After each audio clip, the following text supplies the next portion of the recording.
शिवराय. दिवाळीतला 5वा दिवस म्हणजे पाडवा. पण हा दिवस फक्त सण नसून तर हा दिवस नव्या आशांचा आणि प्रेमाचा उत्सव आहे. पौराणिक कथेनुसार बळीराजा हा अत्यंत दानशूर होता. भगवान विष्णूंनी वामन अवतार घेऊन बळीराजाला पाताळ लोकात स्थान दिले आणि आशीर्वाद दिला की दरवर्षी या दिवशी तू पृथ्वीवर येशील. आणि म्हणूनच या दिवसाला बलिप्रतिपदा देखील म्हणले जाते.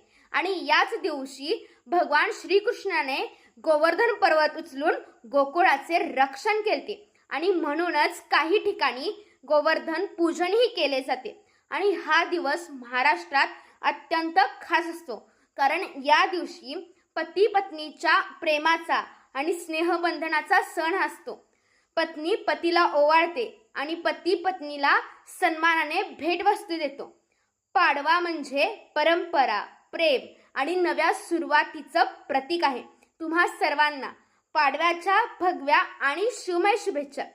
धन्यवाद. जय जिजाऊ, जय शिवराय, जय शंभूराजे.